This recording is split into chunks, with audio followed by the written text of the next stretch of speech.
Joy Sebastian, ഇപ്പോൾ കേരളം വ്യവസായ സൗഹൃദമാവുന്നതിനെ കുറിച്ച് പറയുമ്പോൾ ഇവിടെയുള്ള ചെറുകിട സംരംഭകർക്കപ്പുറത്ത് വലിയ ഇൻവെസ്റ്റ്മെന്റ് കേരളത്തിലേക്ക് വരിക എന്നുള്ളത് കേരളമെങ്കിലും ആഗ്രഹിക്കുന്ന ഒരു കാര്യമാണല്ലോ, സർക്കാരെങ്കിലും അത് ആഗ്രഹിക്കുന്നുണ്ട്. പക്ഷേ നമ്മുടെ ഒരു ജനസാന്ദ്രത, ഭൂമിയുടെ അവൈലബിലിറ്റി കുറവ്, മറ്റ് നിരവധി പ്രശ്നങ്ങൾ, സെൻസിറ്റീവായ ഒരു സംസ്ഥാനം എന്നുള്ള പലതരത്തിലുള്ള പരിമിതികളുണ്ട്. അപ്പോൾ നോളജ് ബേസ്ഡ് ആയിട്ടുള്ള ഇൻഡസ്ട്രീസ് വരിക എന്നുള്ളതാണ് ഒരു പരിഹാരം.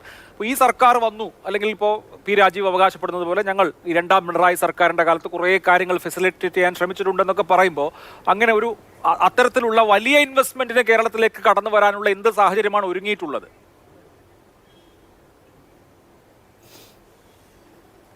അത് തീരുമാനിക്കപ്പെടേണ്ടത് ശരിക്കും ഇനി വരാൻ പോകുന്ന, ഇപ്പോഴാണ് നമ്മൾ ആ ഒരു എന്താ പറയുക മുഖമിനുക്കലൊക്കെ നടത്തി തുടങ്ങി, അല്ലെങ്കിൽ മുഖമിനുക്കൽ പബ്ലിക്കിൽ നമ്മൾ അനൗൺസ് ചെയ്ത് തുടങ്ങിയിട്ടുണ്ട്.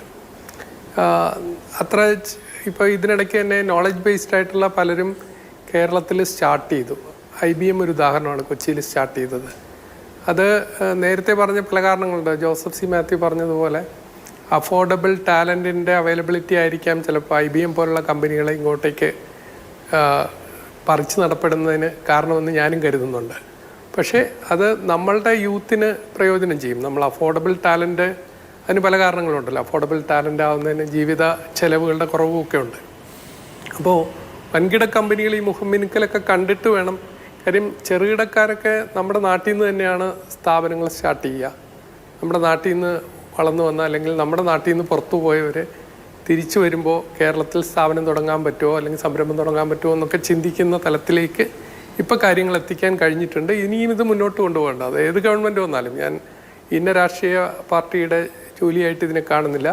കേരളത്തിൻ്റെ ഫ്യൂച്ചറിന്, അല്ലെങ്കിൽ കേരളത്തിൻ്റെ യുവജനങ്ങളെ ഇവിടെ പിടിച്ചു നിർത്താൻ, കേരളം ജീവിക്കാൻ പറ്റുന്ന ഒരിടമായി മാറുന്നതിന് ഈ മുഖമിനുക്കൽ തുടരേണ്ടതുണ്ട്. അതുവഴി ഇനി കൂടുതൽ മെച്ചപ്പെട്ട ഒരു പ്രതിച്ഛായ കേരളത്തിന് പുറത്ത് കാണിക്കണം.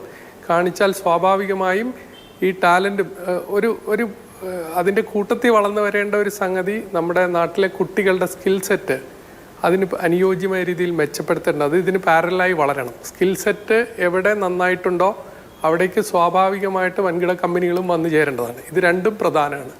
ഇത് രണ്ടും ചെയ്തെടുത്താൽ കേരളത്തിൽ, അത് ഇന്ന ഗവൺമെൻറ് എന്നുള്ളതല്ല, കേരളത്തിന് വലിയൊരു ഫ്യൂച്ചർ ഇപ്പോഴും ഉണ്ട് എന്ന് കരുതുന്ന ഒരാളാണ് ഞാൻ. വൻകിട കമ്പനികളും കേരളത്തിലേക്ക്, പണ്ട് സ്ഥലമൊക്കെ കൊടുത്താണ് ആളുകളെ കൊണ്ടുവന്നിരുന്നതെങ്കിൽ എന്താ പറയുക, ഇപ്പോൾ സൗത്ത് അല്ലെ മറ്റ് സംസ്ഥാനങ്ങൾക്ക് ഇഷ്ടംപോലെ സ്ഥലമൊക്കെ ഫ്രീ ആയിട്ട് കൊടുക്കാനുണ്ടായിരുന്നു. കേരളത്തിൽ അത് സാധ്യമല്ലായിരുന്നു. പക്ഷേ കേരളത്തിന് കൊടുക്കാൻ കഴിയുന്ന ഒന്ന് ഈ ടാലൻറ്റിൻ്റെ റിച്ച്നെസ്, റിസോഴ്സ്ഫുൾനെസ്, അതൊക്കെ കാണിച്ച് ഈ ഇൻഡസ്ട്രി ഫ്രണ്ട്ലി അറ്റ്മോസ്ഫിയറൊക്കെ കാണിച്ച് കേരളത്തിലേക്ക് കൂടുതൽ മറ്റ് സൗജന്യങ്ങളില്ലാതെ നോളജ് ബേസ്ഡ് കമ്പനികളെ കൊണ്ടുവരാൻ എളുപ്പമാണ് എന്ന് കരുതുന്ന ഒരാളാണ് ഞാൻ. അതിന് സാധ്യതകളുമുണ്ട്. അത് വൻകിട കമ്പനികൾ സ്വാഭാവികമായി വന്നു ചേരും.